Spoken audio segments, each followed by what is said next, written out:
What's up, guys? It's been a long time since I've created any content. I hope everybody's been doing real well.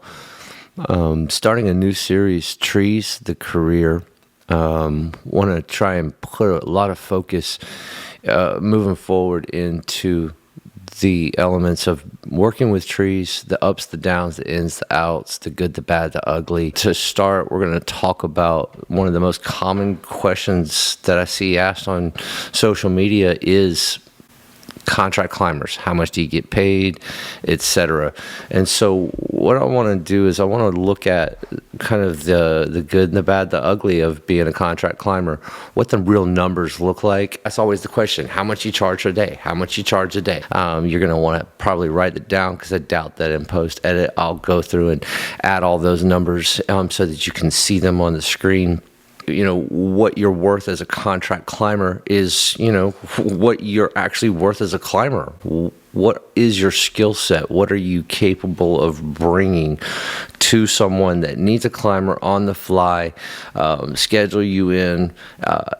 Can you legitimately handle any and every tree that is thrown your way? That's where you come into play as someone that is worth $500 a day, give or take, is probably about the best that most guys that are really, really good climbers. There's probably some guys that have solidified their reputation with a handful of companies or better that can do better than that, but that's really what it's going to come down to. How many days on an annual basis can you reasonably expect to work?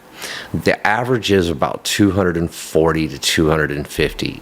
If everything goes well. That's taken consideration to weather, weekends, holidays. That math brings us to $120,000 a year before expenses.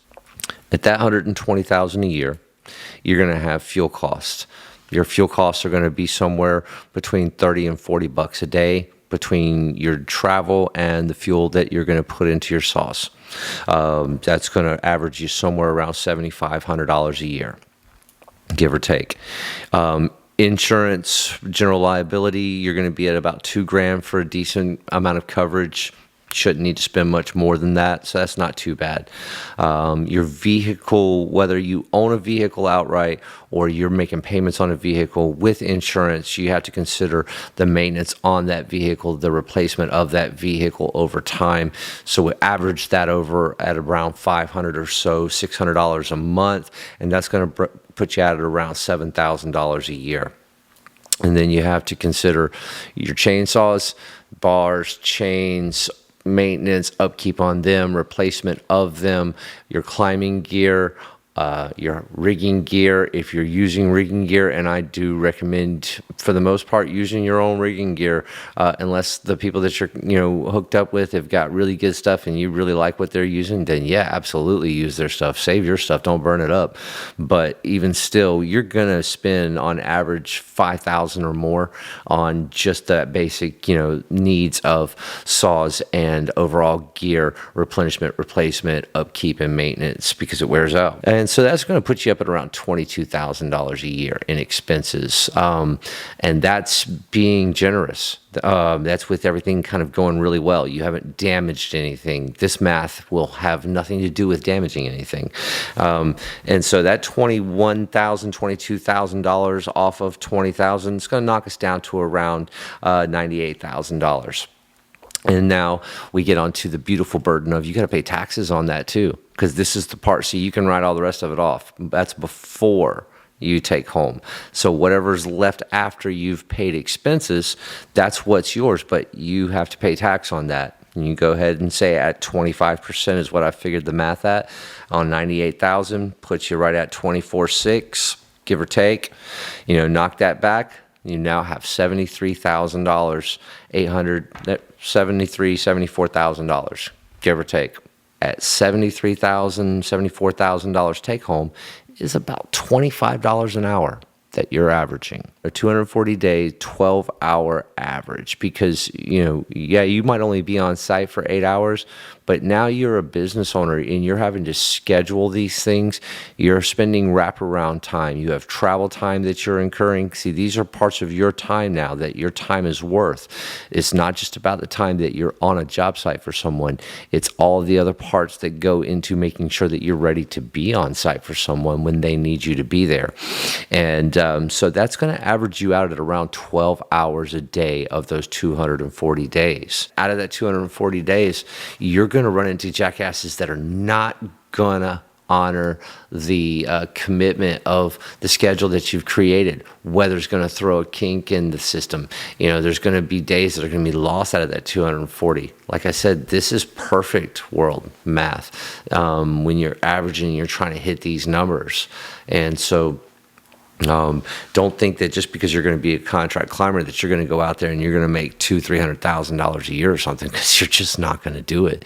I'm really good. I'm a really talented tree climber. I don't think there's many things that I can't do just about right there at par with some of the best in the world. Not saying that I'm the best, not at all. I just know that I can hold my own. And I'm not worth $200,000 a year as far as what the industry can provide to me as a tree climber, as a contract climber. I can go out and make $500 a day.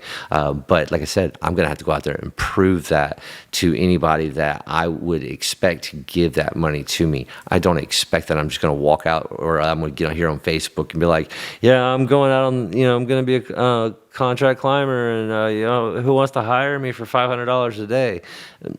No, you being a climber means nothing to me until I see you in a tree. If I'm uncomfortable with you in any kind of a way, it kind of goes back to my friend years and years ago that asked me in his unique way to leave his job site because he didn't like the way I was doing it. I made him nervous. I made him uncomfortable. He was worried about what I was going to do for whatever reason.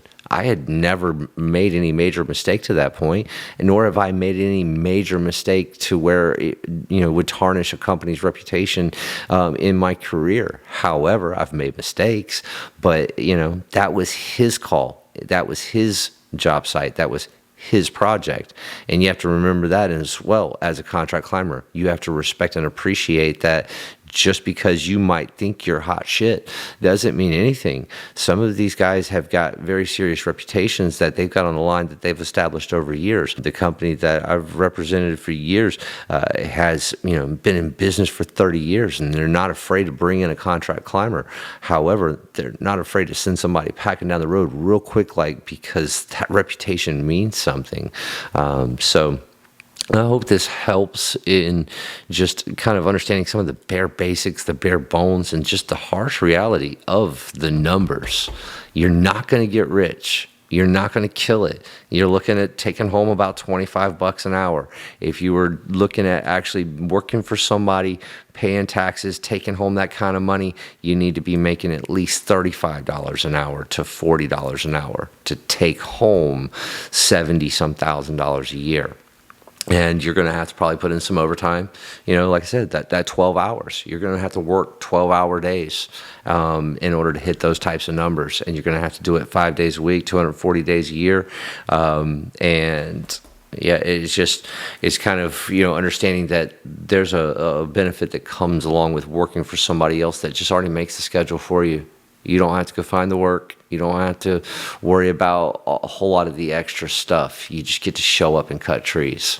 So there's benefit to that. And yeah, I'll talk more about that in another episode as well. Appreciate you if you've listened this long, and I hope you're all have a great, blah, blah, blah. What an idiot.